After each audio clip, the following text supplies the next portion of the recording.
നമസ്കാരം. ഇന്ന് നമ്മുടെ video single entry system or incomplete records എന്ന ചാപ്റ്ററിനെ ബേസ് ചെയ്തിട്ടാണ്.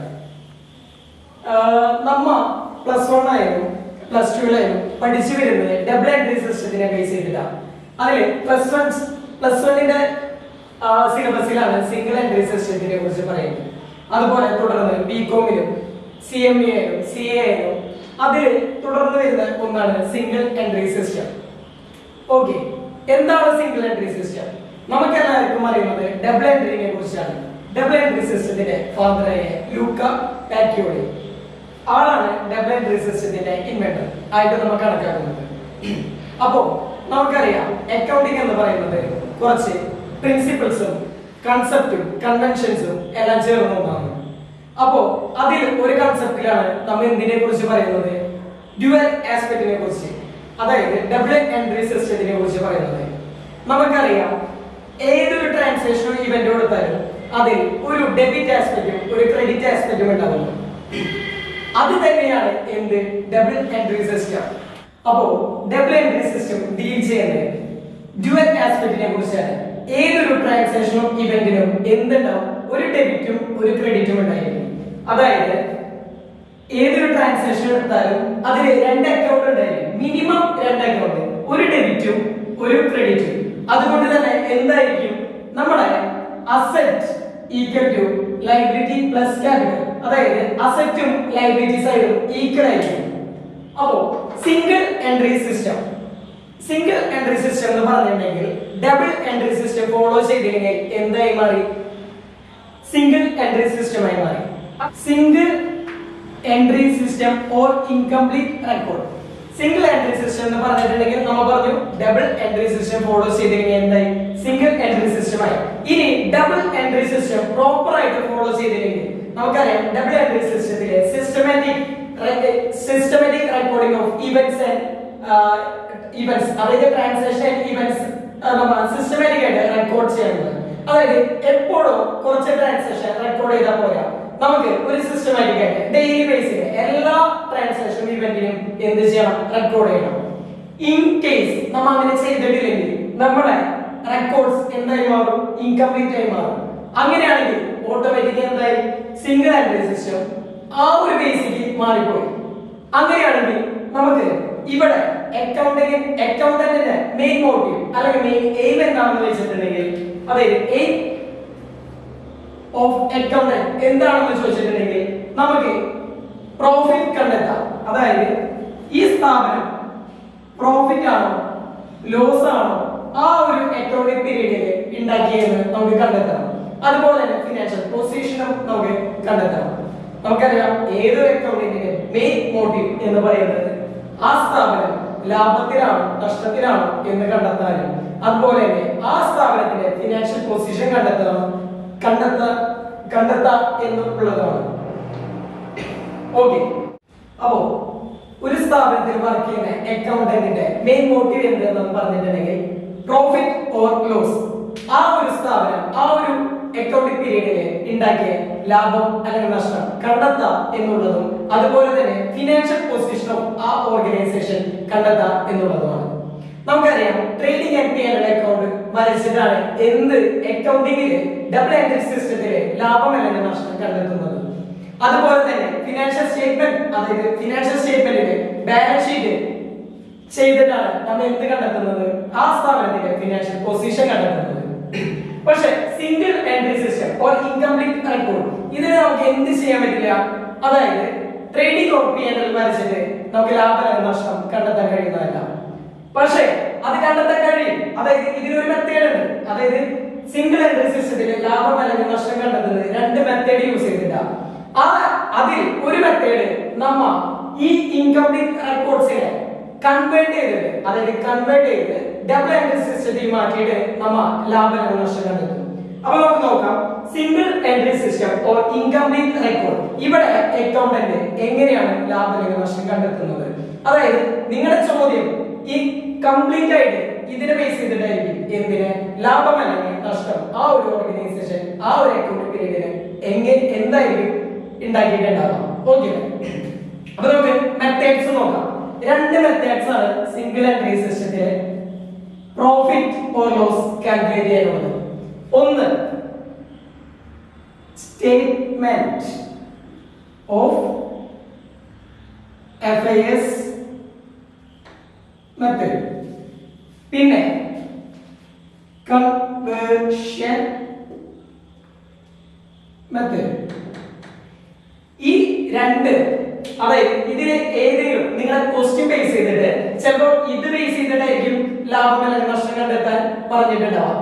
അതായത് ഈ സിസ്റ്റം അല്ലെങ്കിൽ ഈ ഒരു മെത്തേഡ് എന്നായിരിക്കും അവർ പറഞ്ഞിട്ടുണ്ടാവാം. നമുക്ക് തന്ന ഡാറ്റ,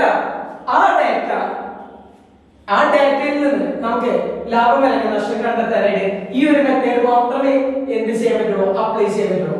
ചിലപ്പോ തന്ന ഡാറ്റ ലാഭം കണ്ടെത്താനായിട്ട് ഈ ഒരു മെത്തേഡ് ആയിരിക്കും യൂസ് ചെയ്യേണ്ടി വരാം. അതായത് അതിലുള്ള ഡാറ്റ കൺവേർട്ട് ചെയ്യാനുള്ള ബേസിലായിരിക്കും അവർ തന്നിട്ടുണ്ടാവുക. അതിനുശേഷം നമ്മൾ എന്ത് ചെയ്യും, കൺവേർഷൻ മെത്തേഡ് യൂസ് ചെയ്ത് ലാഭം അല്ലെങ്കിൽ നഷ്ടവും ഫിനാൻഷ്യൽ പൊസിഷനും കണ്ടെത്തി കൊടുക്കും. എപ്പോഴും ആലോചിക്കുന്ന ഒരു കാര്യം, നമുക്ക് തന്നേക്കുന്നത് അതായത് ഒരു അക്കൗണ്ടന്റ് ചെയ്ത ഡാറ്റ ആയിരിക്കും ഒരിക്കലും കിട്ടിയിട്ടുണ്ടാവുക. അതായത് സിംഗിൾ എൻട്രി സിസ്റ്റം അല്ലെങ്കിൽ ഇൻകംപ്ലീറ്റ് റെക്കോർഡ്സ് എന്ന് പറയുന്നത് നമുക്കൊരു ചെറിയൊരു കഥ അല്ലെങ്കിൽ ചെറിയൊരു സിറ്റുവേഷനിലേക്ക് പോവാം. അതായത് ഞാൻ അക്കൗണ്ടിങ് അറിയാത്ത ഒരു വ്യക്തിയാണെന്ന് വിചാരിക്കുക. ഞാൻ ഒരു ബിസിനസ് സ്ഥാപനം തുടങ്ങുന്നു. ബിസിനസ് സ്ഥാപനം എന്ന് പറയുമ്പോൾ വലിയൊരു സ്ഥാപനമായിട്ട് നിങ്ങൾ കണക്കാക്കണ്ട, ചെറിയൊരു പലചരക്ക് കടയോ ചെറിയ ഒരു എന്തെങ്കിലും ചെറിയൊരു പർപ്പസ് ആയിട്ട് ഒരു ബിസിനസ് തുടങ്ങാൻ വിചാരിക്കുക. എനിക്ക് ഒരു അക്കൗണ്ടന്റിനെ ഹോൾഡ് ചെയ്യാനുള്ള അല്ലെങ്കിൽ ആൾക്ക് കൊടുക്കാനുള്ള റെമ്യൂണറേഷൻ പേ ചെയ്യാനുള്ള ഒരു വരുമാനം അല്ലെങ്കിൽ അതിനനുസരിച്ച് ഒരു ബിസിനസ്സോ ഇല്ലാന്ന് വിചാരിക്കുക. അങ്ങനെയാണെങ്കിൽ അവിടുത്തെ കണക്ക് റെക്കോർഡ് ചെയ്യാന്ന് പറഞ്ഞാൽ എഴുതി വെക്കുന്നത് ഞാൻ തന്നെയായിരിക്കും. ഞാൻ വരവ് ചെലവ് എന്നുള്ള ബേസിൽ ചെറിയൊരു ബേസിൽ, അതായത് അതായത് ഇത്ര ക്യാഷ് കിട്ടി, ഇത്ര ക്യാഷ് പോയി, ഞാൻ ഇത്ര കൊണ്ടുവന്നു, ഞാൻ ഇത്ര കൊണ്ടുപോകും, അത് ബേസ് ചെയ്തിട്ടായിരിക്കും എന്ത് കണ്ടെത്തുന്നുണ്ടാവാം, ഞാൻ ലാഭം അല്ലെങ്കിൽ നഷ്ടം കണ്ടെത്തുന്നുണ്ടാവാം. ചിലപ്പോൾ എനിക്കറിയില്ലായിരിക്കും എങ്ങനെ അതിൽ നിന്ന് ലാഭമാണോ നഷ്ടമാണോ ഉണ്ടായിരുന്നു. അപ്പോ ഇങ്ങനെ ചെയ്തു വെച്ച ഡാറ്റയെ കൊണ്ട് ഞാൻ ഒരു അക്കൗണ്ടന്റിനെ ചെന്ന് കാണാമെന്ന് വിചാരിക്കാം. അപ്പോ ഞാൻ ഒരു അക്കൗണ്ടന്റ്, നിങ്ങൾ ഒരു അക്കൗണ്ടന്റ് ആണെന്ന് വിചാരിക്കുക. ഞാൻ ആ ഡാറ്റയുമായിട്ട് നിങ്ങളുടെ അടുത്ത് വരുന്നു എന്ന് വിചാരിക്കുക. അങ്ങനെ വെച്ചാൽ നിങ്ങൾക്ക് അറിയുന്നത് എന്തായിരിക്കും, നിങ്ങൾക്ക് അറിയുന്നത് ഡബിൾ എൻട്രി സിസ്റ്റത്തിനെ കുറിച്ചായിരിക്കും. ആ ഡബിൾ എൻട്രി സിസ്റ്റം ആസ്പെക്ട് അത് ബേസ് ചെയ്ത് ട്രേഡിംഗ് ആൻഡ് P&L വഴിയായിരിക്കും നിങ്ങൾ എന്ത് കാണുന്നുണ്ടാവാം, ലാഭം അല്ലെങ്കിൽ നഷ്ടം കാണുന്നുണ്ടാവാം. പക്ഷേ ഞാൻ കൊണ്ടുവന്ന ഇൻകംപ്ലീറ്റ് റെക്കോർഡ്സ് അല്ലെങ്കിൽ സിംഗിൾ എൻട്രി ബേസിൽ എന്തോ ഒരു കുറച്ച് ഡാറ്റ കൊണ്ടുവന്ന് തന്നിട്ടുണ്ടെങ്കിൽ നിങ്ങൾക്ക് എന്ത് കണ്ടെത്തി തരേണ്ടി വരും, നിങ്ങൾ എനിക്ക് ലാഭം അല്ലെങ്കിൽ നഷ്ടം കണ്ടെത്തി തരാൻ ബാധ്യസ്ഥരാണ്. കാരണം എന്താ, നിങ്ങൾക്ക് കണക്കറിയാമെന്നല്ല, നിങ്ങൾ അക്കൗണ്ടന്റ് ആണ്. അപ്പോ ഇവിടെ നിങ്ങൾക്ക് ഇതിന് രണ്ടിൽ ഏതെങ്കിലും ഒരു മെത്തേഡ് യൂസ് ചെയ്തിട്ടായിരിക്കും നിങ്ങൾ എനിക്ക് ഇതിൽ നിന്ന് ഞാൻ ലാഭമാണോ നഷ്ടമാണോ ഉണ്ടാക്കിയെന്ന് കണ്ടെത്തി തരുന്നത്. പക്ഷേ നിങ്ങൾ എന്നോട് പറയും എന്ത്, ഈ നിങ്ങൾ കൊണ്ടുതന്ന ഡാറ്റ ബേസ് ചെയ്തിട്ടാണ് ഞങ്ങൾ എന്ത് കണ്ടെത്തി തന്നേക്കുന്നത്, ലാഭം അല്ലെങ്കിൽ നഷ്ടം. ഇത് നിങ്ങൾ കംപ്ലീറ്റ് നിങ്ങൾ തന്ന ഡാറ്റയെ ബേസ് ചെയ്തില്ല. അതുകൊണ്ട് ഇത് കംപ്ലീറ്റ് എന്ത് ചെയ്യാൻ പറ്റില്ല, ആക്യുറേറ്റ് ആയിരിക്കണമെന്നില്ല, നിങ്ങൾക്ക് റിലേ ചെയ്യാൻ കഴിയണമെന്നില്ല. കാരണം എന്താ, നിങ്ങൾ എന്തെങ്കിലും ഇതിൽ വിട്ടുപോയിട്ടുണ്ടെങ്കിൽ ആ ഡാറ്റ, അതായത് കണ്ടെത്തി തരുന്ന ലാഭം അല്ലെങ്കിൽ നഷ്ടം അല്ലെങ്കിൽ ഫിനാൻഷ്യൽ പൊസിഷൻ ആക്യുറേറ്റ് ആയിരിക്കണമെന്നില്ല. ഓക്കെ, നമുക്ക് കണക്കിലോട്ട് പോകാം. അതായത് എന്താണ് സ്റ്റേറ്റ്മെന്റ് ഓഫ് ഫേസ്, എന്താണ് കൺവേർഷൻ മെത്തേഡ് എന്ന് നോക്കാം. അതിലെങ്ങനെയാണ് ലാഭം അല്ലെങ്കിൽ നഷ്ടം അക്കൗണ്ടന്റ് കണ്ടെത്തി തരുന്നത്. ഓക്കെ, നമ്മൾ പറഞ്ഞു രണ്ട് മെത്തേഡാണ് single entry system or incomplete റെക്കോർഡ്സിൽ ലാഭം അല്ലെങ്കിൽ നഷ്ടം കണ്ടെത്താൻ യൂസ് ചെയ്യുന്നത്. അതിൽ ആദ്യത്തെ മെത്തേഡായ സ്റ്റേറ്റ്മെന്റ് ഓഫ് ഫേസ്, നമുക്ക് അത് എങ്ങനെയാണ് ചെയ്യുന്നത്, അതിൽ നിന്ന് എങ്ങനെയാണ് ലാഭം അല്ലെങ്കിൽ നഷ്ടം കണ്ടെത്തുന്നത് ഒന്ന് നോക്കി നോക്കാം. അപ്പോ സ്റ്റേറ്റ്മെന്റ് ഓഫ് ഫേസ്, നിങ്ങൾ സ്റ്റേറ്റ്മെന്റ് ഓഫ് ഫേസ് എന്ന് കേട്ടിട്ട് പുതിയതായിട്ട് പുതിയൊരു സംഭവം ഒന്നും വിചാരിക്കേണ്ട. അതായത് ബാലൻസ് ഷീറ്റ്, അതായത് ഓപ്പണിംഗ് ബാലൻസ് ഷീറ്റും ക്ലോസിംഗ് ബാലൻസ് ഷീറ്റിനും ഇവിടെ വിളിക്കുന്ന പേരാണ് സ്റ്റേറ്റ്മെന്റ് ഓഫ് ഫേസ്. ഓക്കെ, അപ്പോ ഇവിടെ നമ്മ എങ്ങനെയാണ് ലാഭം കണ്ടെത്തുന്നത് എന്നൊന്ന് നോക്കി നോക്കാം. നമുക്കറിയാം സിംഗിൾ എൻട്രി സിസ്റ്റം ഡ്യുവൽ ആസ്പെക്റ്റും അതുപോലെ തന്നെ ഡബിൾ എൻട്രി സിസ്റ്റം ഫോളോ ചെയ്യാത്ത സിറ്റുവേഷനിലാണ് ലാഭം അല്ലെങ്കിൽ നഷ്ടം കണ്ടെത്തുന്നത് പറഞ്ഞു. അങ്ങനെ ആണെങ്കിൽ നമുക്ക് എന്ത് ഇവിടെ യൂസ് ചെയ്യാൻ പറ്റില്ല, ലാഭം അല്ലെങ്കിൽ നഷ്ടം കണ്ടെത്താനായിട്ട് ട്രേഡിങ്ങോ P&L യൂസ് ചെയ്യാൻ പറ്റില്ല. അങ്ങനെയാണെങ്കിൽ ഇവിടെ ലാഭം കണ്ടെത്താനായിട്ട് നമ്മൾ വരയ്ക്കുന്നത് അതായത് സ്റ്റേറ്റ്മെന്റ് ആണ്. ഒരു സ്റ്റേറ്റ്മെന്റ്, ജസ്റ്റ് ഒരു സ്റ്റേറ്റ്മെന്റ്, ആ സ്റ്റേറ്റ്മെന്റിന് നമുക്ക് പേര് കൊടുക്കാം. അതായത് നമുക്ക് അറിയേണ്ടത് ലാഭം അല്ലെങ്കിൽ നഷ്ടം. അപ്പൊ ലാഭം അല്ലെങ്കിൽ നഷ്ടം കണ്ടെത്താനായിട്ടുള്ള ഒരു സ്റ്റേറ്റ്മെന്റ് എന്ന് നമുക്ക് പേര് കൊടുക്കാം.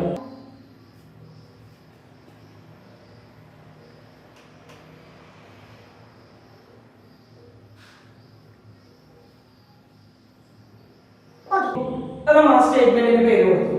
ഇനി ആ സ്റ്റേറ്റ്മെന്റിന് നമ്മൾ എന്താണ് ചെയ്യാൻ പോകുന്നത് എന്ന് നമുക്കൊന്ന് നോക്കി നോക്കാം.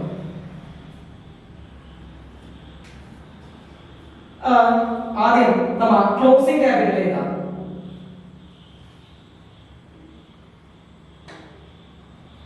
അതിലേക്ക് എന്ത് ആഡ് ചെയ്യാം? ഡ്രോയിങ്സ് എന്തെങ്കിലും ഉണ്ടായിരുന്നെങ്കിൽ അത് ആഡ് ചെയ്യാം. നമുക്കറിയാം ക്ലോസിംഗ് ക്യാപിറ്റൽ എന്ന് പറഞ്ഞാൽ എന്താണ്, അതായത് ക്യാപിറ്റൽ എന്ന് പറഞ്ഞാൽ എന്താണെന്ന് നോക്കാം. അതായത് ഞാൻ നേരത്തെ പറഞ്ഞു ഞാൻ ഒരു ബിസിനസ് ചെയ്യാണ്. ആ ബിസിനസ് ചെയ്യാൻ വേണ്ടിയിട്ട് ഞാൻ ആദ്യം തന്നെ കുറച്ച് മൂലധനം കൊണ്ടുവരും. ആ മൂലധനത്തിന് ആദ്യം കൊണ്ടുവരുന്ന മൂലധനത്തിനെ പറയുന്നത് ഓപ്പണിംഗ് ക്യാപിറ്റൽ എന്നാണ്. അതുപോലെ തന്നെ ആ ഇയർ, ആ ഒരു പീരീഡ് കഴിഞ്ഞ് ഞാൻ വിഡ്രോ ചെയ്തു. അതായത് വിഡ്രോ ചെയ്തെന്ന് പറയാൻ എന്റെ ബാക്കി എത്രയുണ്ട്, അതായത് ഞാൻ കൊണ്ടുവന്ന ക്യാപിറ്റലിൽ നിന്ന് ബാക്കി എത്രയുണ്ട് എന്ന് പറയുന്ന ഫണ്ടിനെയാണ് എന്തെന്ന് പറയുന്നത് ക്ലോസിംഗ് ക്യാപിറ്റൽ എന്ന് പറയുന്നത്. ഡ്രോയിങ്സ് എന്ന് പറഞ്ഞിട്ടുണ്ടെങ്കിൽ അത് ഇപ്പോ ഞാൻ എന്റെ പേഴ്സണൽ യൂസിന്, അതായത് എന്റെ വ്യക്തിപരമായ കാര്യങ്ങൾക്ക് വേണ്ടി ഞാൻ ആ സ്ഥാപനത്തിൽ നിന്ന് എടുത്ത പൈസയാണ് എന്തെന്ന് പറയുന്നത് ഡ്രോയിങ്സ്. ഇത് ഞാൻ തിരിച്ച് ആ സ്ഥാപനത്തിലേക്ക് കൊടുക്കേണ്ടതാണ്, കൊടുക്കാൻ ബാധ്യസ്ഥമാണ്. ഇനി ലെസ് അഡീഷണൽ ക്യാപിറ്റൽ ഇൻട്രൊഡ്യൂസ്ഡ്, അതായത് നമ്മ തുടങ്ങുമ്പോൾ തന്നെ കുറച്ച് മൂലധനം കൊണ്ടുവരുമെന്ന് പറഞ്ഞു. ഇനി അതിന് പുറമെ ഇനി എന്തെങ്കിലും ആവശ്യത്തിനായിട്ട് വീണ്ടും പൈസ ആവശ്യം വന്നിട്ടുണ്ടെങ്കിൽ ഞാൻ വീണ്ടും കുറച്ച് പൈസ കൊണ്ടുവരും. അതിനെയാണ് അഡീഷണൽ ക്യാപിറ്റൽ ഇൻട്രൊഡ്യൂസ് എന്ന് പറയുന്നത്. ഇനി less opening capital, less opening capital കൂടി ചെയ്ത് കഴിഞ്ഞാൽ നമുക്ക് എന്ത് കിട്ടും? അതായത്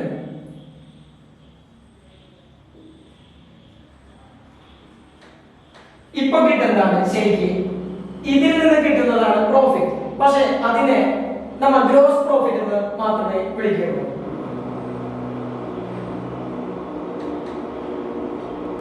അതായത് വേറെ അഡ്ജസ്റ്റ്മെന്റ് ഒന്നുമില്ലെങ്കിൽ ഇത് തന്നെയാണ് നെറ്റ് പ്രോഫിറ്റ്. ഇനി ഫർദർ അഡ്ജസ്റ്റ്മെന്റ് എന്തെങ്കിലും ഉണ്ടെങ്കിൽ ഇത് ഗ്രോസ് പ്രോഫിറ്റ് ആണ്.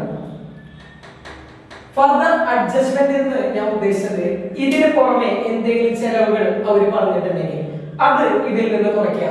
ഇതിന് പുറമെ എന്തെങ്കിലും വേറെ വരുമാനം നമുക്ക് കിട്ടിയിട്ടുണ്ടെങ്കിൽ അത് ഇതിനോടുകൂടി ആഡ് ചെയ്യാം. എന്നിട്ട് കിട്ടുന്ന ഡാറ്റ, അതായത് എന്നിട്ട് കിട്ടുന്ന എമൗണ്ടിനെയാണ് നമ്മൾ എന്തെന്ന് പറയുന്നത് നെറ്റ് പ്രോഫിറ്റ് എന്ന് പറയുന്നത്. നോക്കാം. Income less expense.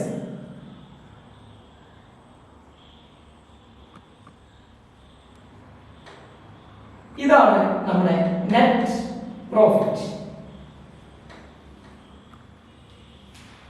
ഇവിടെ ഞാൻ എന്താ ചെയ്തത്? ഒന്ന് സിമ്പിൾ വേർഡ്സ്, അതായത് നമ്മുടെ റിയലിസ്റ്റിക് ആയിട്ടുള്ള ഒരു വേര് പറഞ്ഞുതരാം. ഞാൻ എന്റെ കമ്പനി സ്റ്റാർട്ട് ചെയ്യാനായിട്ട് ഒരു 10 രൂപ കൊണ്ടുവന്നു, അതിന് ഇൻട്രൊഡ്യൂസ് ചെയ്തു. അതിനുശേഷം ഞാൻ ആ പീരീഡ് അവസാനിച്ച്, അതായത് പീരീഡ് എന്ന് പറഞ്ഞിട്ടുണ്ടെങ്കിൽ ആ ഒരു ഇയർ, ഒരു വർഷത്തെ ലാഭത്തിനെയാണ് നമ്മൾ അളക്കാൻ പോകുന്നത്. പീരീഡ് അവസാനിച്ച് എന്റെ ബാക്കിയുള്ള ഫണ്ട്, അതായത് എന്റെ ക്ലോസിംഗ് ക്യാപിറ്റൽ എന്ന് പറയുന്നത് 20 രൂപയാണെന്ന് വിചാരിക്കുക. അങ്ങനെയാണെങ്കിൽ നിങ്ങൾ നോക്കാം, ചെറിയ ഈ ഡ്രോയിങ്സും അഡീഷണൽ ക്യാപിറ്റലും ഇല്ലാത്തൊരു സിറ്റുവേഷനിൽ നോർമൽ വേയിൽ നമുക്കൊന്ന് പറയാം. എന്റെ ഇപ്പോ ബാക്കി എല്ലാം കഴിഞ്ഞിട്ട് 20 രൂപയുണ്ട്, ഞാൻ കൊണ്ടുവന്നത് 10 രൂപ. അങ്ങനെയാണെങ്കിൽ ഞാൻ എത്ര ലാഭം ഉണ്ടാക്കിയിട്ടുണ്ടാവും ആ ഒരു പീരീഡിന്? നമുക്കറിയാം 20ൽ നിന്ന് 10 പോയിട്ടുണ്ടെങ്കിൽ 10. ഈ 10 രൂപ എക്സ്ട്രാ വന്ന ഫണ്ട്, അതായത് 10 രൂപയാണ് ഞാൻ കൊണ്ടുവന്നത്, തിരിച്ചു കൊണ്ടുവന്ന് 20 രൂപ. അങ്ങനെ അതിന്റെ ഡിഫറൻസ്, ആ ഗ്യാപ്പ്, അതാണ് നമ്മുടെ പ്രോഫിറ്റ്. ഇത് തന്നെയാണ് ഈ ഡ്രോയിങ്സും അഡീഷണൽ ക്യാപിറ്റലും ഇല്ലാത്ത സിറ്റുവേഷനിൽ നമ്മൾ ചെയ്യുന്നത്. എന്ത്? ക്ലോസിംഗ് ക്യാപിറ്റലിൽ നിന്ന് ഓപ്പണിംഗ് ക്യാപിറ്റൽ കുറച്ചു, അപ്പൊ നമുക്ക് കിട്ടുന്നത് ലാഭമാണെന്ന് പറഞ്ഞു. ഇനി ഡ്രോയിങ്സും അഡീഷണൽ ക്യാപിറ്റലും ഉണ്ടെങ്കിൽ നമുക്കൊന്നുകൂടി ഇതിനൊന്ന് മോഡിഫൈ ചെയ്യാം. ഇതേ സിറ്റുവേഷൻ തന്നെ 10 രൂപ ഞാൻ ആദ്യം കൊണ്ടുവന്നത്, പിന്നീട് ഞാൻ 2 രൂപ കൊണ്ടുവന്നു. ടോട്ടൽ ഞാൻ കൊണ്ടുവന്ന ക്യാപിറ്റൽ എന്ന് നോക്കുമ്പോൾ 12 രൂപ. ഞാൻ തിരിച്ചു കൊണ്ടുവന്ന് 20 രൂപ. അങ്ങനെയാണെങ്കിൽ നോക്കിയേ, 12 20 20 മൈനസ് 12 8. ഇതാണോ യഥാർത്ഥത്തിൽ രണ്ടക്ക ലാഭം? നോക്കിയേ, 2 രൂപ എക്സ്ട്രാ വന്നത്, അതായത് എക്സ്ട്രാ കൊണ്ടുവന്നത് അതും കൂടി ഇതിൽ ഇൻക്ലൂഡഡ് ആയി. നമുക്ക് അപ്പൊ എന്ത് ചെയ്യണം? ഈ 2 രൂപയെ ഇതിൽ നിന്ന് മാറ്റി നിർത്തണം. നോക്കാം, 12 മൈനസ് 2 അതായത് 10. നമ്മൾ പഴയ ഡാറ്റയിലേക്ക് പോകുന്നു. എന്ത്? 20 മൈനസ് 10 ആക്ച്വലി എത്ര വന്നു? 10 രൂപ. ഇതാണ് നമ്മുടെ ലാഭം. അതുകൊണ്ടാണ് എന്ത് മാറ്റുന്നത്? അഡീഷണൽ ക്യാപിറ്റൽ ഇൻട്രൊഡ്യൂസ് അതിൽ നിന്ന് മാറ്റുന്നത്. ഓക്കെ, ഇനി നമ്മൾ ഡ്രോയിങ്സിനും കൂടി ഇതിലേക്ക് ഉൾപ്പെടുത്തി നോക്കാം. 10 രൂപയെ കൊണ്ടുവന്നു, 20 രൂപയെ കൊണ്ടുപോണ്. അതിന്റെ ഇടയിൽ എന്തുണ്ടായി? ഈ 10 രൂപയിൽ ഞാൻ 5 രൂപ വലിച്ചു. അങ്ങനെയാണെങ്കിൽ എന്റെ ക്യാഷ്, അതായത് എന്റെ ക്യാപിറ്റൽ എന്ന് പറഞ്ഞിട്ടുണ്ടെങ്കിൽ 5 രൂപയാണ്. അതായത് ഓപ്പണിംഗ് ക്യാപിറ്റൽ 5 രൂപയ്ക്ക് മാറിക്കെടുക്കുന്നു. അപ്പോ 20 ഞാൻ കൊണ്ടുപോകുന്നത് 5 ഞാൻ കൊണ്ടുവന്നതായിട്ടാണ് കരുതുന്നത്. ആക്ച്വലി 5 ആണോ ഞാൻ കൊണ്ടുവന്നത്? 10 അല്ലേ? 5 ഞാൻ വിഡ്രോ ചെയ്ത് പോയപ്പോഴേ എന്നെ കൊണ്ടുവന്ന പൈസ 5ക്ക് മാറിയത്. ഈ എഫക്റ്റിനെ നള്ളിഫൈ ചെയ്യാനാണ് നമ്മൾ എന്ത് ചെയ്യുന്നത്? അഡീഷണൽ ഡോൾസ് ഉണ്ടെങ്കിൽ അത് തിരിച്ച് ആഡ് ചെയ്യുന്നത്. അതായത് 5 അല്ല ഞാൻ കൊണ്ടുവന്ന ക്യാപിറ്റൽ, ആക്ച്വലി 10 ആണ്. അതായത് 5 പ്ലസ് 5. അപ്പൊ നമ്മുടെ എന്തായി മാറി? നമ്മുടെ ലാഭം എന്ന് പറയുന്നത് പഴയ അവസ്ഥയിലേക്ക് പോയി. എന്തിലേക്ക്? 10. ഓക്കെ, ഈ ഒരു എഫക്റ്റിനെയാണ് നമ്മൾ ഈ ഒരു സ്റ്റേറ്റ്മെന്റിനോട് കൂടി കാണിക്കുന്നത്. അതായത് closing capital plus drawings less additional capital introduce less opening capital. ഇത്രയ്ക്ക് കാര്യം ചെയ്യുമ്പോൾ നമുക്ക് എന്ത് കിട്ടി? ലാഭം കിട്ടി. പക്ഷേ ഇതിന് പുറമെ എന്തെങ്കിലും കൂടി ക്വസ്റ്റ്യൻ തന്നിട്ടുണ്ടെങ്കിൽ, അതായത് ഏതെങ്കിലും ഒരു എക്സ്പെൻസോ ഏതെങ്കിലും ഒരു ഇൻകോ തന്നിട്ടുണ്ടെങ്കിൽ നമ്മൾ എന്ത് ചെയ്യാം? അതിന് കൂടെ കൂട്ട കുറയ്ക്കാം. അപ്പൊ കിട്ടുന്നതാണ് എന്ത്? Net profit. നെറ്റ് പ്രോഫിറ്റ് എന്ന് പറയുന്നത് ഇപ്പോ അത് പോസിറ്റീവ് ഫിഗർ ആണെങ്കിൽ, അല്ലെങ്കിലോ നെറ്റ് ലോസ് നെഗറ്റീവ് ഫിഗർ ആണെങ്കിൽ നെറ്റ് ലോസ്. അതുപോലെ ഗ്രോസ് പ്രോഫിറ്റ് എന്ന് പറയുന്നത് പോസിറ്റീവ് ഫിഗർ ആണെങ്കിൽ, നെഗറ്റീവ് ഫിഗർ ആണെങ്കിലോ നെറ്റ് ഗ്രോസ് ലോസ്. ഓക്കെ, നിങ്ങൾ സ്റ്റേറ്റ്മെന്റ് ഓഫ് അഫയേഴ്സ് മെത്തേഡ് വെച്ചിട്ട് ഒരു സിംഗിൾ എൻട്രി ചോദ്യം ചെയ്യാൻ പോവുകയാണെങ്കിൽ ആദ്യം തന്നെ ചെയ്യേണ്ടത് ഈ ഒരു കാര്യമാണ്. കാരണം എന്താണെന്ന് പറയാം, നിങ്ങളുടെ ക്വസ്റ്റ്യൻ, അതായത് നിങ്ങൾ കണ്ടെത്തേണ്ടത് എന്തൊക്കെയാണെന്ന് ഈ ഒരു കാര്യം ചെയ്യുമ്പോൾ തന്നെ നിങ്ങൾക്ക് മനസ്സിലാവും. നിങ്ങൾ ഈ സ്റ്റേറ്റ്മെന്റ് വരയ്ക്കുക, ഈ ഡാറ്റ ചെയ്യാം, അതായത് ഡാറ്റ എഴുതി വെക്കുക. ഏത്? ഈ ഒരു പർട്ടിക്കുലേഴ്സ് എഴുതി വെക്കുക. ഇത് പർട്ടിക്കുലേഴ്സ്, ഇത് എമൗണ്ട്. ഈ ഒരു ഡാറ്റ എഴുതി വെക്കുമ്പോൾ നിങ്ങൾക്കറിയാം നിങ്ങളുടെ തന്ന ചോദ്യത്തിൽ എന്തൊക്കെ ഉണ്ട് എന്തൊക്കെ ഇല്ല. ക്ലോസിംഗ് ക്യാപിറ്റൽ ഉണ്ടെങ്കിൽ കൊണ്ടെഴുതുക, ഡ്രോയിങ്സ് കിട്ടുകയാണെങ്കിൽ അത് എഴുതുക, അഡീഷണൽ ക്യാപിറ്റൽ ഇൻട്രൊഡ്യൂസ് ഉണ്ടെങ്കിൽ എഴുതാം, ഓപ്പണിംഗ് ക്യാപിറ്റൽ ഉണ്ടെങ്കിൽ എഴുതാം. ഈ കാര്യങ്ങൾ എന്ത് ഇൻകമോ എക്സ്പെൻസോ ഉണ്ടെങ്കിൽ എഴുതാം. ഇൻ കേസ് എന്തെങ്കിലും ഇല്ലെങ്കിൽ പൊതുവെ ഈ ഒരു ക്വസ്റ്റ്യനിൽ കാണാത്തത്, അതായത് തരാത്തത് അവര് ക്ലോസിംഗ് ക്യാപിറ്റലും അതുപോലെ തന്നെ ഓപ്പണിംഗ് ക്യാപിറ്റൽ ആയിരിക്കും. ചിലപ്പോൾ ക്ലോസിംഗ് ക്യാപിറ്റൽ ആയിരിക്കും, ചിലപ്പോൾ ഓപ്പണിംഗ് ക്യാപിറ്റൽ ആയിരിക്കും, ചിലപ്പോൾ ഇത് രണ്ടും തന്നിട്ടുണ്ടാവില്ല. ഇത് കണ്ടെത്താനായിട്ട് അവർ കുറച്ച് ഡാറ്റാസ് ആയിരിക്കും പ്രൊവൈഡ് ചെയ്യുക. ആ ഡാറ്റ യൂസ് ചെയ്ത് നിങ്ങൾ ഈ ക്ലോസിംഗ് ക്യാപിറ്റലും ഓപ്പണിംഗ് ക്യാപിറ്റലും കണ്ടെത്തണം. ആ ഒരു കണ്ടെത്തനായി ആ ഒരു ഡാറ്റനെ, ആ ഒരു സ്റ്റേറ്റ്മെന്റിനെയാണ്, അല്ലെങ്കിൽ ആ ഒരു അക്കൗണ്ട് ആയിരിക്കില്ല പൊതു ഫിനാൻഷ്യൽ സ്റ്റേറ്റ്മെന്റ്. ആ സ്റ്റേറ്റ്മെന്റിനെ ഫിനാൻഷ്യൽ സ്റ്റേറ്റ്മെന്റ് എന്ന് വിളിക്കാൻ കഴിയാത്തതുകൊണ്ടാണ് അതിനെ എന്തെന്ന് വിളിക്കുന്നത്? Statement of affairs. ഇത് വരച്ച് ഓപ്പണിംഗ് സ്റ്റേറ്റ്മെന്റ് ഓഫ് അഫയേഴ്സ് വരച്ചാൽ നിങ്ങൾക്ക് ഓപ്പണിംഗ് ക്യാപിറ്റൽ കിട്ടും, ക്ലോസിംഗ് സ്റ്റേറ്റ്മെന്റ് ഓഫ് അഫയേഴ്സ് വരച്ചാൽ നിങ്ങൾക്ക് ക്ലോസിംഗ് ക്യാപിറ്റൽ കിട്ടും. എന്താണ് ഈ സ്റ്റേറ്റ്മെന്റ് ഓഫ് അഫയേഴ്സ്? എങ്ങനെയാണ് ഇത് വരച്ച് കണ്ടെത്താമെന്ന് നമുക്കൊന്ന് നോക്കി നോക്കാം. ഞാൻ ഓപ്പണിംഗ് സ്റ്റേറ്റ്മെന്റ് ഓഫ് അഫയേഴ്സ് ഈ സൈഡിലും ക്ലോസിംഗ് സ്റ്റേറ്റ്മെന്റ് ഓഫ് അഫയേഴ്സ് അപ്പുറത്തെ സൈഡിലും വരയ്ക്കാം. ജസ്റ്റ് ഹെഡിങ്ങിന് മാത്രമേ വ്യത്യാസം ഉണ്ടാവുള്ളൂ, ബാക്കി അതിന്റെ ഉള്ളടക്കം എല്ലാം സെയിം ആയിരിക്കും.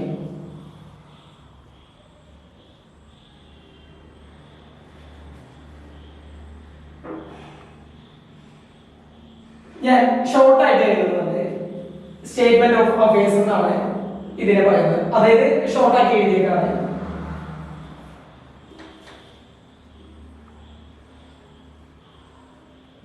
ക്ലോസിംഗ് സ്റ്റേറ്റ്മെന്റ് ഓഫ് അഫയേഴ്സ് ഞാൻ ആദ്യമേ പറഞ്ഞു. എന്ത്? സ്റ്റേറ്റ്മെന്റ് ഓഫ് അഫയേഴ്സ് എന്ന് പറഞ്ഞ് കേട്ട് നിങ്ങൾ പേടിക്കൊന്നും വേണ്ട. എന്താണ്? നിങ്ങളുടെ സാധാ ബാലൻസ് ഷീറ്റ് തന്നെയാണ് എന്ത്? Statement of affairs. അതിനെ ഇപ്പോ ബാലൻസ് ഷീറ്റ് എന്ന് വിളിക്കാൻ കഴിയില്ല. അതുകൊണ്ട് മാത്രമാണ് ഇതിനെ സ്റ്റേറ്റ്മെന്റ് ഓഫ് അഫയേഴ്സ് എന്ന് വിളിക്കുന്നത്. നമുക്കറിയാം ഒരു ബാലൻസ് ഷീറ്റിന്റെ ഫോർമാറ്റ് അസറ്റ്സും ലയബിലിറ്റീസും. അതുപോലെ തന്നെ ഞാൻ ഇതും കൈയോടെ എഴുതുന്നു.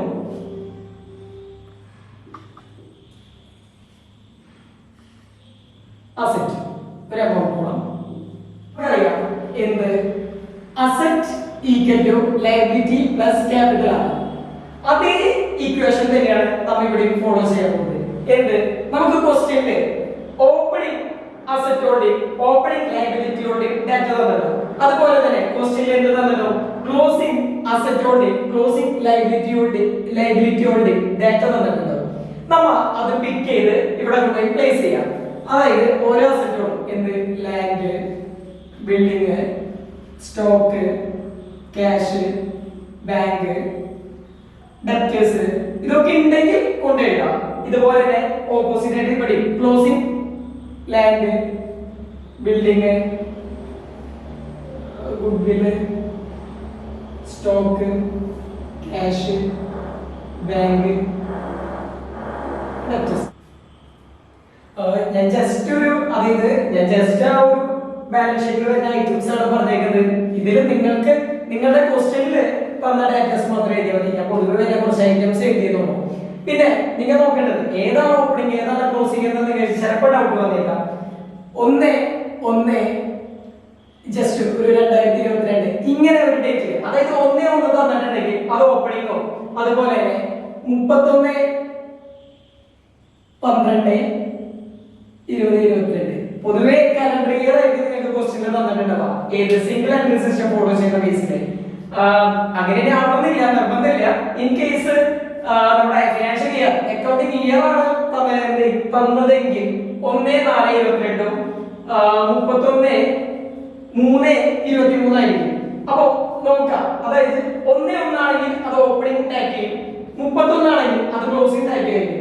അപ്പൊ ക്ലോസിംഗ് സ്റ്റേറ്റ്മെന്റ് ഓഫ് അഫയേഴ്സിലെ ആ ക്ലോസിംഗ് ഡേറ്റിലുള്ള ഐറ്റംസും ഓപ്പണിംഗ് സ്റ്റേറ്റ്മെന്റ് ഓഫ് അഫയേഴ്സിലെ ആ ഓപ്പണിംഗ് ഡാറ്റയും കൊണ്ട് എഴുതാം. ഞാനിപ്പോ പറഞ്ഞു അസറ്റുകൾ മാത്രമേ കൊണ്ട് എഴുതിയിട്ടുള്ളൂ. ഇനി ലയബിലിറ്റീസ് അവര് തരുന്നത് ഔട്ട്സൈഡ് ലയബിലിറ്റീസ് ആയിരിക്കും. അതായത് നമുക്കറിയാം ഈ ലയബിലിറ്റീസ്, അതായത് ക്യാപിറ്റൽ ഒഴികെയുള്ള ലയബിലിറ്റീസ്, ക്രെഡിറ്റേഴ്സ്, ലോൺ, ഡിബെഞ്ചർ കമ്പനിയൊക്കെ ആണെങ്കിലാ ഉണ്ടാവുള്ളൂ. അപ്പൊ നമുക്കത് മാറ്റാം. പൊതുവെ ചെറിയ ചെറിയ സ്ഥാപനങ്ങളെന്നല്ല പറഞ്ഞ് അവരാണ് സിംഗിൾ എൻട്രി സിസ്റ്റം ഫോളോ ചെയ്യാം. അപ്പൊ നമുക്ക് ഡിബെഞ്ചേഴ്സിനൊക്കെ മാറ്റുന്നില്ല. അപ്പൊ ഇവിടെയും ക്ലോസിംഗ് ക്രെഡിറ്റേഴ്സും ലോണും. ഓക്കെ, ഇവിടെ നോക്കേണ്ടത് ഒരു എക്സാമ്പിൾ ആണ്, ഒരു ചെറിയൊരു ഡാറ്റ. ഇത് ടോട്ടൽ 10 എന്ന് പറഞ്ഞിട്ടുണ്ട്. നമുക്കറിയാം ബാലൻസ് ഷീറ്റ് ഫിനാൻഷ്യൽ പൊസിഷൻ രണ്ട് സൈഡും ഈക്വൽ ആയിരിക്കും. ഡെബിറ്റ് ഈക്വൽ ടു ക്രെഡിറ്റ്, അതായത് അസറ്റ് ഈക്വൽ ടു ലയബിലിറ്റി. അതിനാണെങ്കിൽ നമ്മൾ നേരെ ചെയ്യേണ്ടത് എന്തായാലും ഇത് ടോട്ടൽ ചെയ്യുമ്പോൾ 10 ആവില്ല. പക്ഷെ നിങ്ങൾ കൈയോടെ ചെയ്യേണ്ടത് എന്താ, ഇവിടെ 10 എഴുതി കഴിഞ്ഞാൽ എക്സാമ്പിൾ ആണ്. ഇത് ടോട്ടൽ നിങ്ങളുടെ ഡാറ്റ കൂട്ടി നോക്കാം, ഇവിടെ കൂട്ടാം. അപ്പൊ 10 ഒരു എക്സാമ്പിൾ പറയുക. ഇവിടെ ടോട്ടൽ കൂടുമ്പോൾ, അതായത് ഇതൊരു 2ഉം ഇതൊരു 3ഉം 5 നോക്കിയേ, ടോട്ടൽ 5. അപ്പോ 10ക്ക് എത്തുന്നില്ല. അപ്പോ ആ ഒരു ഡാറ്റയാണ് എന്ത് ക്യാപിറ്റൽ. നമുക്കറിയാം ലയബിലിറ്റി തന്നിട്ടുണ്ട്, അസറ്റ് തന്നിട്ടുണ്ട്. മിസ്സിംഗ് ഫിഗർ എന്താ ക്യാപിറ്റൽ. ഓക്കെ, ക്യാപിറ്റൽ എത്ര 5. അതുപോലെ തന്നെ ഇവിടെ ഒരു 5 ആണ് ഡാറ്റ എന്ന് വിചാരിക്കാം. നമ്മ 5 എഴുതും. ഇവിടെ ഒരു 2ഉം 1ഉം അപ്പൊ 3. അപ്പൊ ക്യാപിറ്റൽ ബാലൻസ് ഫിഗർ എന്താ ക്യാപിറ്റൽ എത്ര 2 3 3 2. ഓക്കെ, ഇത് നോക്കാം ബാലൻസിംഗ് ഫിഗർ ആണ്. ഇതും ബാലൻസിംഗ് ഫിഗർ ആണ്. നോക്കിയേ, ഇത് ക്ലോസിംഗ് ആണ്. അതിനർത്ഥം ഇത് ക്ലോസിംഗ് ക്യാപിറ്റൽ ആണ്. നോക്കിയേ, ഇത് ഓപ്പണിംഗ് ആണ്. അതിനർത്ഥം ഇത് ഓപ്പണിംഗ് ക്യാപിറ്റൽ ആണ്. നോക്കിയേ, നമുക്ക് ആവശ്യമുള്ള ക്ലോസിംഗ് ക്യാപിറ്റലും ഓപ്പണിംഗ് ക്യാപിറ്റലും നമ്മൾ കണ്ടുപിടിച്ചു. എന്ത് വരച്ചുകൊണ്ട് സ്റ്റേറ്റ്മെന്റ് ഓഫ് അഫയേഴ്സ്. അതുകൊണ്ടാണ് ഈ മെത്തേഡിനെ സ്റ്റേറ്റ്മെന്റ് ഓഫ് അഫയേഴ്സ് മെത്തേഡ് എന്ന് വിളിക്കുന്നത്. ഓക്കെ, ഞാൻ വിചാരിക്കുന്നു നിങ്ങൾക്ക് സിംഗിൾ എൻട്രി സിസ്റ്റം എന്താണെന്ന് മനസ്സിലായിട്ടുണ്ടാവുന്നു. അതായത് single entry system or incomplete records, അതുപോലെ തന്നെ അതിന്റെ ഒരു മെത്തേഡായ സ്റ്റേറ്റ്മെന്റ് ഓഫ് അഫയേഴ്സും കൂടി നിങ്ങൾക്ക് വ്യക്തമായി മനസ്സിലായിട്ടുണ്ടാവും എന്ന് ഞാൻ വിചാരിക്കുന്നു. നിങ്ങൾ ഒരു കാര്യം ചിന്തിക്കേണ്ടത്, നിങ്ങൾക്ക് അഡീഷണൽ ഇൻഫോർമേഷനിൽ ഒരു അഡ്ജസ്റ്റ്മെന്റ് തരും. പക്ഷേ അത് ക്ലോസിംഗ് സ്റ്റേറ്റ്മെന്റ് ഓഫ് അഫയേഴ്സും ഓപ്പണിംഗ് സ്റ്റേറ്റ്മെന്റ് ഓഫ് അഫയേഴ്സ് വരയ്ക്കുമ്പോഴും ഒന്നും ചെയ്യാൻ പാടില്ല. അതായത് ഡിപ്രീസിയേഷൻ അങ്ങനെ ഇങ്ങനെ എന്നൊക്കെ പറഞ്ഞിട്ട് നിങ്ങൾക്ക് കുറെ ഡേറ്റാസ് ചിലപ്പോൾ അഡീഷണൽ ആയിട്ട് തന്നിട്ടും അത് ഇത് വരയ്ക്കുമ്പോൾ ഒരിക്കലും ചെയ്യാൻ പാടില്ല. ഇത് വരച്ച് ഓപ്പണിംഗും ക്ലോസിംഗും കണ്ടെത്തി നിങ്ങൾ നെറ്റ് പ്രോഫിറ്റ് കണ്ടെത്തിയില്ലേ, പിന്നെ ശരിക്കുള്ള ബാലൻസ് ഷീറ്റ് വരയ്ക്കുന്നതിൽ മാത്രമാണ് അത് ചെയ്യാൻ പാടുള്ളൂ. ഏത് അഡീഷണൽ ഇൻഫർമേഷൻ ഡിപ്രീസിയേഷൻ വേറെ എന്തെങ്കിലും ഫർദർ അഡ്ജസ്റ്റ്മെന്റ് ഉണ്ടെങ്കിൽ ആ കാര്യങ്ങൾ. ഇപ്പോ നിങ്ങൾക്ക് ഇത് മനസ്സിലായിട്ടുണ്ടാവുമല്ലോ. ഞാൻ ഒരു ക്വസ്റ്റ്യൻ ഇതിനോടൊപ്പം ആഡ് ചെയ്യാം. ആ ക്വസ്റ്റ്യൻ ഒന്ന് നിങ്ങൾ ചെയ്ത് നോക്ക്. അടുത്ത വീഡിയോയിൽ ഞാൻ അതിന്റെ ഉത്തരവും പറയാം. എന്റെ അറിവില് നിങ്ങൾക്ക് സിമ്പിൾ ആയിട്ട് ആ ക്വസ്റ്റ്യൻ ചെയ്യാൻ പറ്റുമെന്നാണ് വിചാരിക്കുന്നത്. കാരണം ഇത് വളരെ എളുപ്പമുള്ള, അതായത് സിംഗിൾ എൻട്രി സിസ്റ്റം ഇൻകംപ്ലീറ്റ് റെക്കോർഡ്സിന്റെ ഏറ്റവും സിമ്പിൾ ആയ ഒരു മെത്തേഡാണ്. അടുത്തൊരു മെത്തേഡിൽ മാത്രം കുറച്ച് ഒരു ഗെയിമിംഗ് ഒരു ജസ്റ്റ് ഒരു ഗെയിം പോലെ തോന്നുന്നത് അടുത്തൊരു മെത്തേഡ് ഏത് കൺവേർഷൻ മെത്തേഡ്. അതിന് മാത്രം കുറച്ച് കോംപ്ലിക്കേഷൻ, അതായത് നിങ്ങൾക്ക് ഒന്ന് കണക്ട് ചെയ്യണം. അതായത് അക്കൗണ്ടിംഗ് നോളജ് ഇല്ലാത്തവർക്ക് ചെറുതായിട്ട് ഒരു ബുദ്ധിമുട്ട് തോന്നുന്നുണ്ട്. ഇത് ആർക്ക് വേണമെങ്കിലും ചെയ്യാൻ പറ്റുന്ന ഒരു എളുപ്പമായ ഒരു മെത്തേഡാണ് എന്ത് സ്റ്റേറ്റ്മെന്റ് ഓഫ് അഫയേഴ്സ്. അപ്പോൾ ആ ക്വസ്റ്റ്യൻ ഞാൻ ഇതിനൊപ്പം ആഡ് ചെയ്യാം. നിങ്ങൾ ഒന്ന് ചെയ്ത് നോക്കുക, നിങ്ങളെ കൊണ്ട് അത് ചെയ്യാൻ കഴിയും എന്ന് ഞാൻ വിശ്വസിക്കുന്നു. Okay, thank you.